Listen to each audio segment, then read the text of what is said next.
Hello everyone, welcome back to Shivansh online study.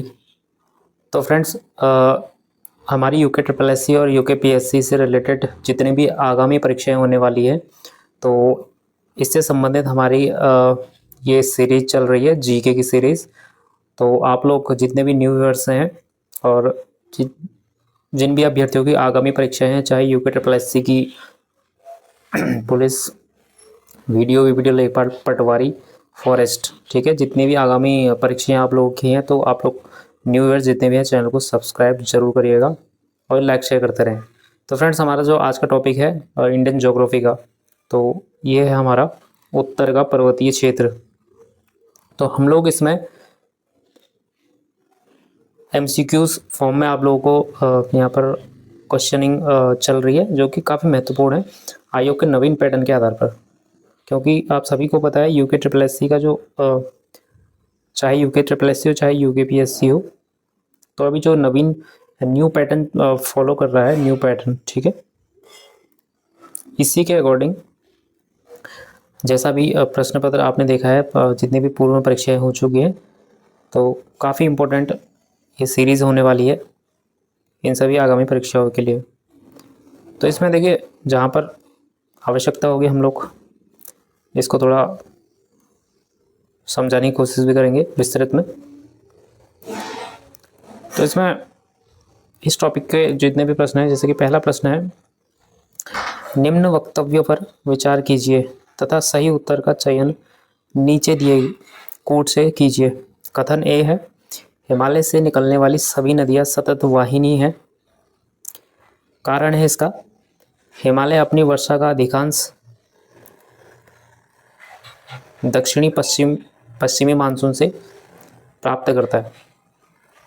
तो क्या सही है, हिमालय से निकलने वाली सभी नदियां सतत वाहिनी है, ठीक है।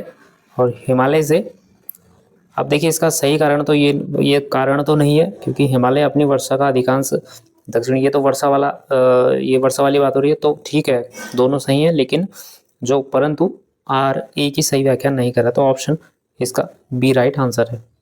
तो इसी फॉर्म में आपको यूके ट्रिपल एससी का जो नया पैटर्न है, तो ऐसे ही आपको क्वेश्चन देखने को मिल रहे हैं। इसके बाद है क्वेश्चन नंबर 2, निम्न वक्तव्यों पर विचार कर सही उत्तर का चयन कीजिए। कथन ए है, देखिए कथन ए है, तो कथन ए है, हिमालय से निकलने वाली नदियां सतत वाहिनी है। कारण आर है, हिमालयी नदियों का उद्गम स्रोत हिमानियों में स्थित है। तो क्या ये सही है? तो देखिए ए बिल्कुल सही है और बी भी सही है, क्योंकि हिमालयी नदियों का उद्गम स्रोत हिमानियों यानी कि जो ग्लेशियर्स हैं उनमें स्थित है, इसीलिए, ठीक है। तो बी राइट आंसर हो जाएगा। नेक्स्ट है क्वेश्चन नंबर 3। क्वेश्चन नंबर 3 है, हिमालय की रचना समांतर वलय श्रेणियों से हुई है, जिसमें से प्राचीनतम श्रेणी है। अब हिमालय की रचना समांतर वलय श्रेणियों से हुई है और जिसमें से सबसे प्राचीन बताना है, तो सबसे प्राचीन शिवालिक श्रेणी तो नई श्रेणी है, सबसे नवीन श्रेणी है निम्न हिमालय यानी कि मध्य हिमालय, सी है वृहत हिमालय और डी है धौलाधर श्रेणी। तो सी इसका राइट आंसर है, क्योंकि इनमें से सबसे प्राचीनतम श्रेणी है। इसके बाद है क्वेश्चन नंबर 4।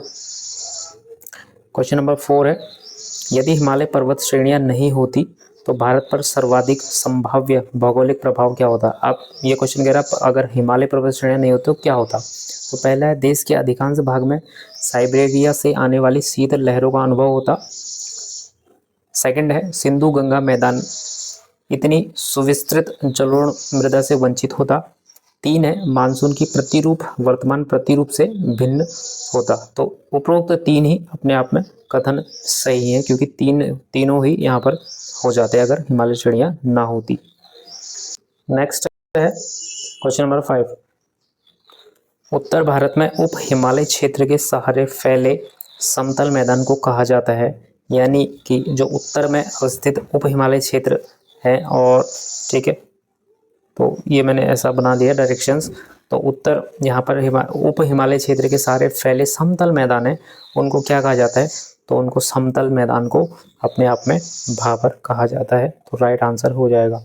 अगला है क्वेश्चन नंबर 6, हिमालय का पर्वत पदीय प्रदेश है, तो पर्वत पदीय प्रदेश कौन सा है, तो शिवालिक हो जाएगा। ठीक है, इसमें से है अगला क्वेश्चन नंबर 7, शिवालिक पहाड़ियाँ निम्न में से किसका हिस्सा है, तो शिवालिक पहाड़ियाँ निम्न में से हिमालय का ही हिस्सा है। नेक्स्ट है क्वेश्चन नंबर 8, शिवालिक श्रेणी का निर्माण हुआ है, तो शिवालिक श्रेणी का निर्माण सेनोजोइक में हुआ है।